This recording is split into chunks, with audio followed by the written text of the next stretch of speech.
हिंदू धर्म में महादेव के एक से बढ़कर एक भक्तों का वर्णन मिलता है, किंतु उनमें से एक भक्त ऐसे भी थे जो किसी भी पूजा विधि को नहीं जानते थे।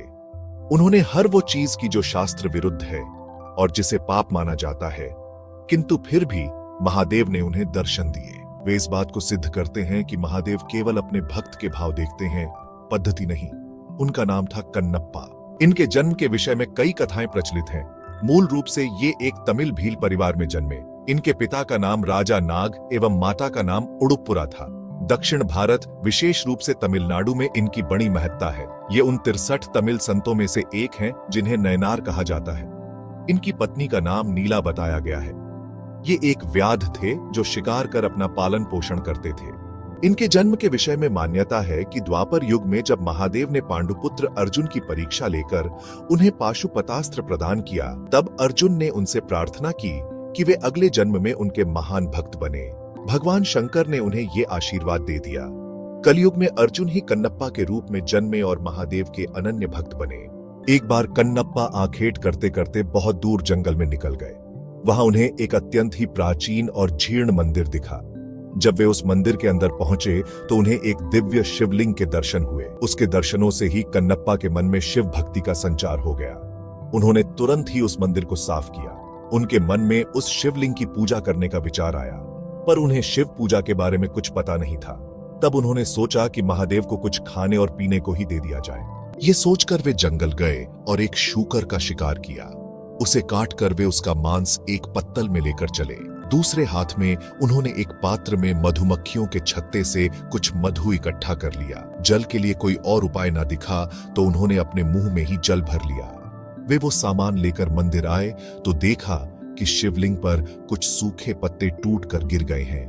उन्होंने अपने पैर से शिवलिंग से पत्ते हटाए। मुख में रखे जल से कुल्लाकर उन्होंने महादेव का अभिषेक किया। फिर उन्हें भोग के रूप में मांस और शहद अर्पण किया।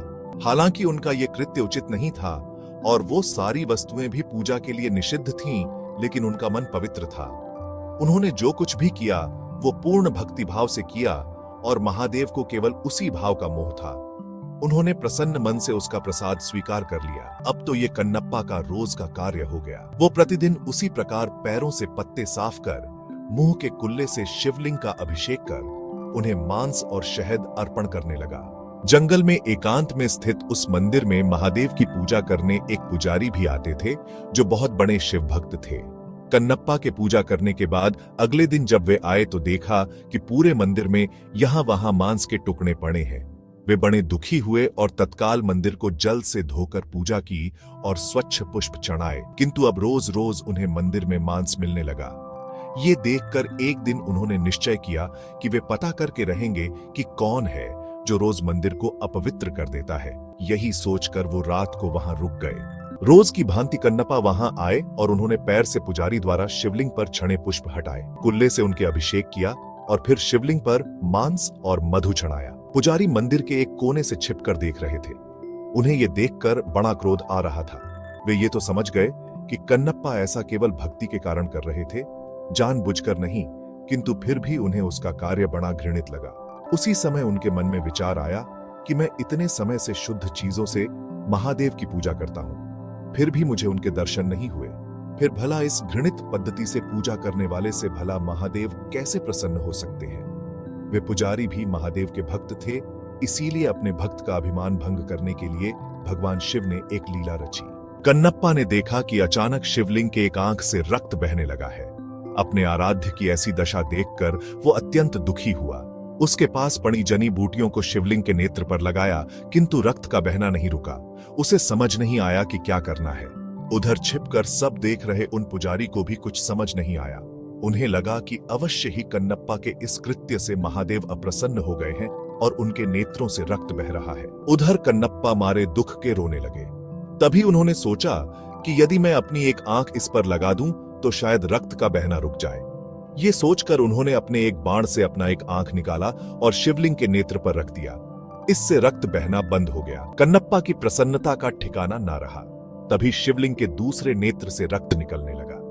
अब तो कन्नप्पा को इसका उपचार मिल चुका था, इसीलिए उसने अपने दूसरे नेत्र भी निकालने का निश्चय किया। तब उसे ध्यान आया कि दूसरा नेत्र निकालने पर तो वो कुछ देख नहीं पाएगा, फिर सही स्थान पर नेत्र कैसे लगा पाएगा। ये सोचकर उसने अपने पैर का अंगूठा शिवलिंग के नेत्र पर रखा ताकि वो नेत्रहीन होकर भी अपने नेत्र सही स्थान पर लगा पाए।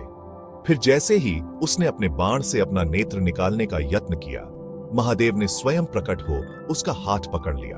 अपने आराध्य के दर्शन होते ही कन्नप्पा उनके चरणों में गिर पड़े। महादेव ने उसके दोनों नेत्र ठीक कर दिए। तब बाहर छिपकर सब देख रहे ब्राह्मण भी अंदर आकर महादेव के चरणों में गिर पड़े।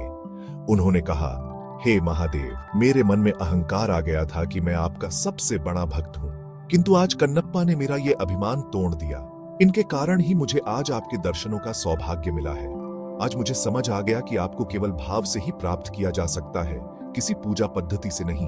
तब महादेव ने दोनों को आशीर्वाद दिया और अंतर्धान हो गए। वर्तमान में आंध्र प्रदेश के तिरुपति जिले के कालहस्ती नामक जगह पर महादेव का वही शिवलिंग श्री कालहस्ती महादेव के नाम से स्थापित है। मान्यता है कि भक्तराज कन्नप्पा ने इन्हीं शिवलिंग पर अपने नेत्र अर्पण किए थे।